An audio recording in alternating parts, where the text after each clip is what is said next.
Good morning all of you. Good morning the Bihar teachers history makers. मेरा mobile मेरी शिक्षा। मैं अर्चना आर्यानी, मेरी क्लास में आपका स्वागत है।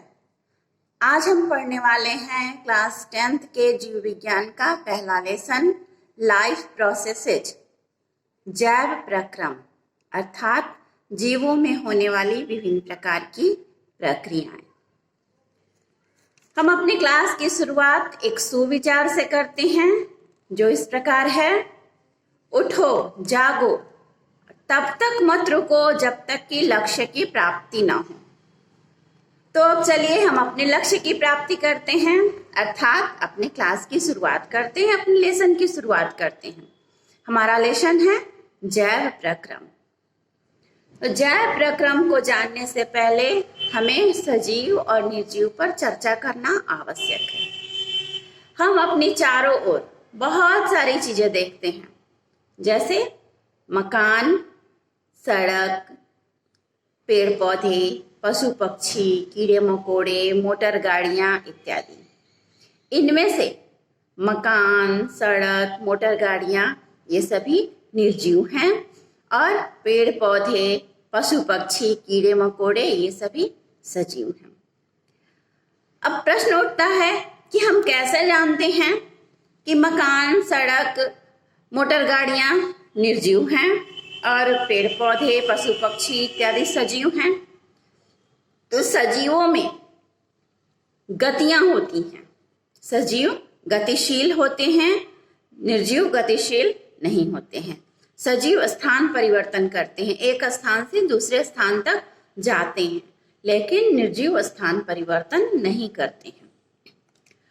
अब हम देखते हैं कि पेड़ भी तो एक स्थान से दूसरे स्थान तक नहीं जाते हैं, ये भी तो एक जगह स्थिर होते हैं।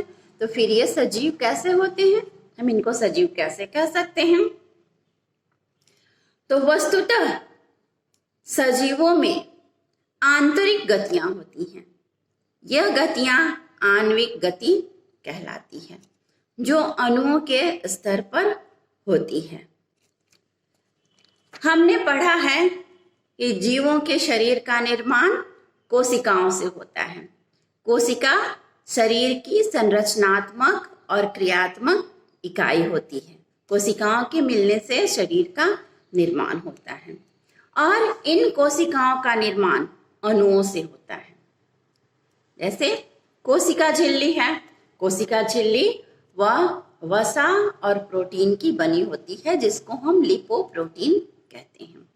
उसी प्रकार जीव द्रव्य, जिसमें सजीवों के सभी लक्षण उपस्थित होते हैं, वह न्यूक्लियोप्रोटीन तथा विभिन्न प्रकार के कार्बनिक और अकार्बनिक अणुओं के मिलने से बनते हैं।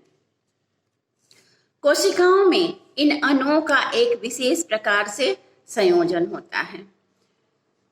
कोशिकाओं के अंदर इन अणुओं का संयोजन ही सजीव और निर्जीव में अंतर को स्पष्ट करता है।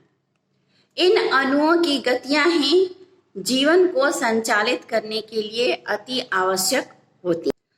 कोशिकाओं के अंदर उपस्थित इन अणुओं की गति ही आणविक गति कहलाती है।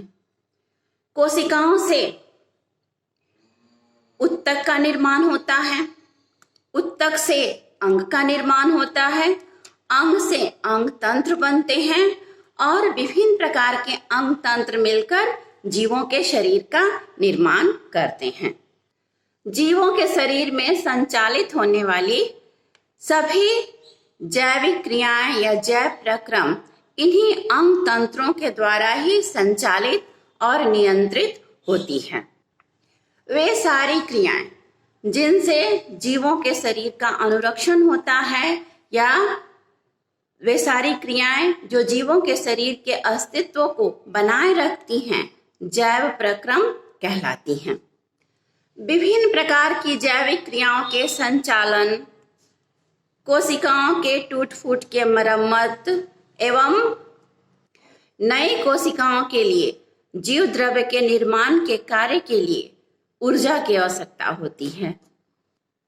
यह ऊर्जा जीवों को खाद्य पदार्थों से प्राप्त होती है, जो खाद्य पदार्थ जीव पोषण के द्वारा ग्रहण करते हैं और जटिल पदार्थों को सरल पदार्थों में तोड़ते हैं। जटिल पोषक पदार्थों को सरल रूप में बदलने के लिए जीवों के शरीर में विभिन्न प्रकार की उपापचयी क्रियाएं होती हैं। यही उपापचयी क्रियाएं श्वसन कहलाती हैं। श्वसन के द्वारा ही जीवों को ऊर्जा की प्राप्ति होती है। श्वसन की क्रिया में ऑक्सीजन का उपयोग होता है और ऊर्जा मुक्त होती है। जीवों के शरीर में विभिन्न प्रकार के पोषक पदार्थों को, विभिन्न प्रकार के गैसों को एवं उपापचयी क्रियाओं में उत्पन्न विभिन्न प्रकार के अपशिष्ट पदार्थों को एक स्थान से दूसरे स्थान तक ले जाने के लिए परिवहन की क्रिया होती है। विभिन्न प्रकार के जैविक प्रक्रियाओं के फलस्वरूप जीवों के शरीर में बहुत सारे ऐसे अपशिष्ट पदार्थ उत्पन्न होते हैं जो शरीर के लिए हानिकारक होते हैं। तो इन अपशिष्ट पदार्थों को बाहर निकालने की क्रिया उत्सर्जन कहलाती है। तो इस प्रकार हम देखते हैं कि सजीवों में कुल 4 प्रकार की जैविक प्रक्रियाएं होती हैं। पहला पोषण, दूसरा श्वसन, तीसरा परिवहन, चौथा उत्सर्जन। ये 4 मुख्य प्रकार की जैविक क्रियाएं प्रत्येक सजीवों के शरीर में होती हैं। इसके अतिरिक्त सजीव अपने अस्तित्व को बनाए रखने के लिए जनन की क्रिया करते हैं। जनन की क्रिया में ये सजीव अपनी संख्या में वृद्धि करते हैं और अपने शरीर की विभिन्न क्रियाओं को नियंत्रित करने के लिए सजीवों में नियंत्रण और समन्वय की प्रक्रिया होती है। तो ये दोनों प्रक्रियाएं अर्थात जनन और नियंत्रण तथा समन्वय, यह भी सजीवों में पाए जाने वाली या सजीवों में होने वाली जैविक प्रक्रम में ही शामिल होते हैं।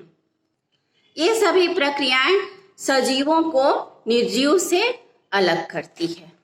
तो बच्चों, आज के लिए बस इतना ही। इसके बाद हम फिर मिलते हैं अगले वीडियो में। तब तक के लिए धन्यवाद।